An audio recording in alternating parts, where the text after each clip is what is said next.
Hi, good morning, good afternoon, or good evening, whenever you're listening to this. Um, Maybe even good night if you're listening to this before bed. Anyway, I guess the point is that whenever you're listening to this, it's always now.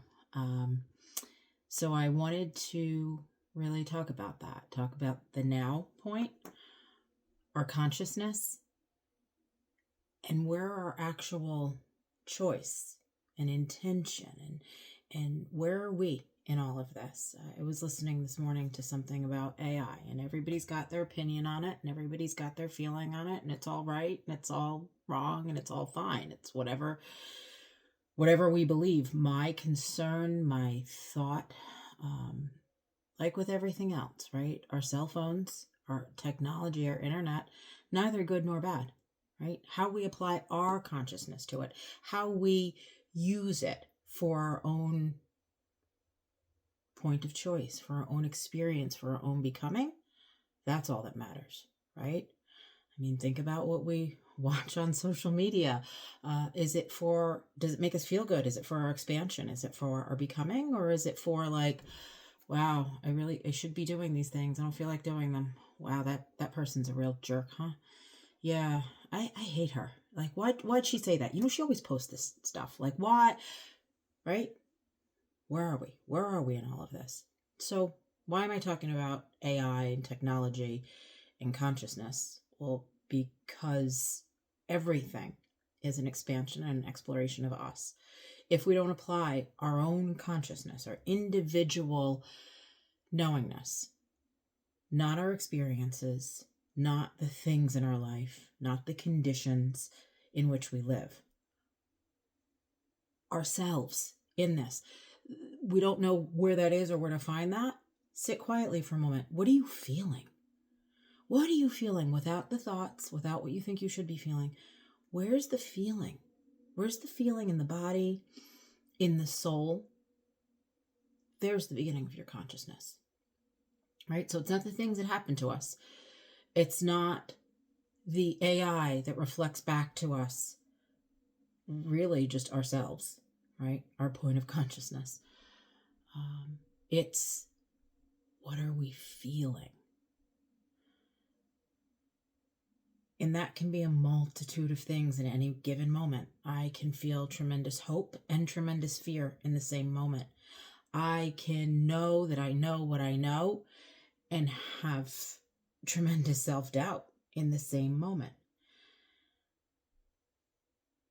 I can hold that all, right? We can hold that all if I'm conscious, if I'm aware that it's okay for all of these things to be, for all of these things to just kind of run around like chickens in a yard.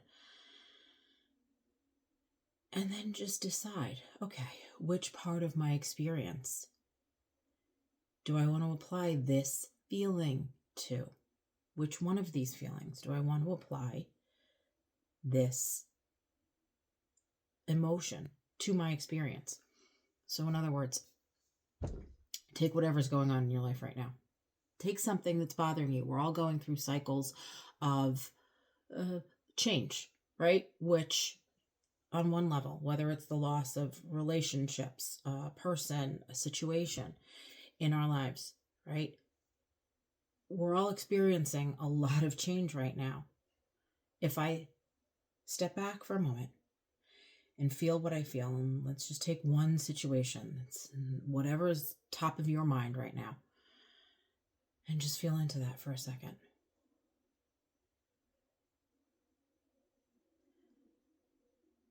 I can feel grief, loss, sadness, fear, anger.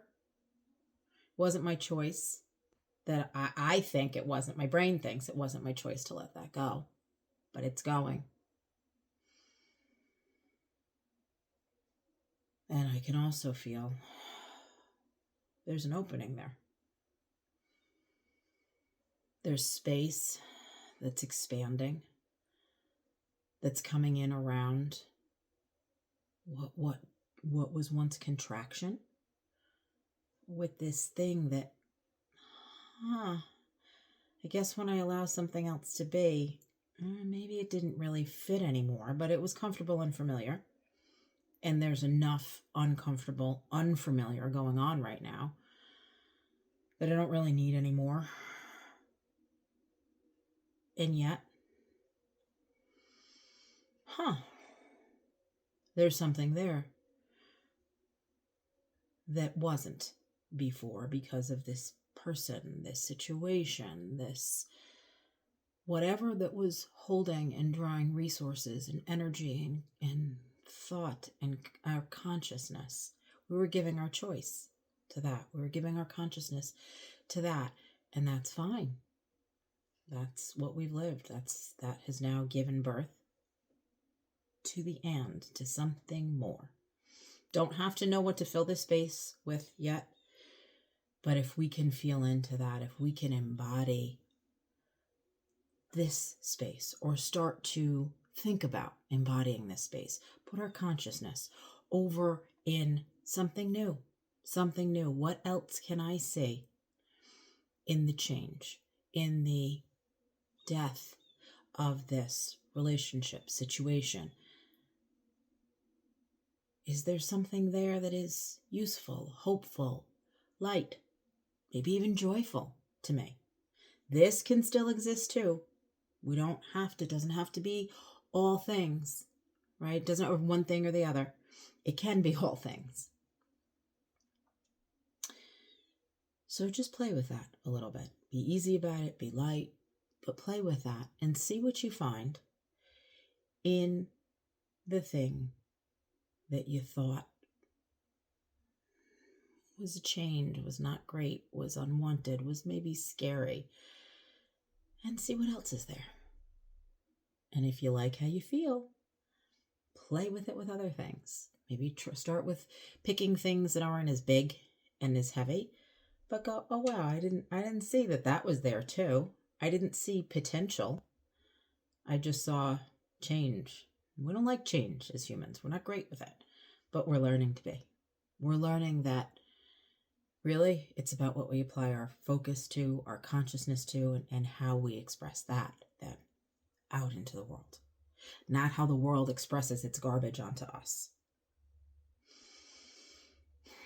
So that's all for now. And be well, and we'll talk soon. Bye.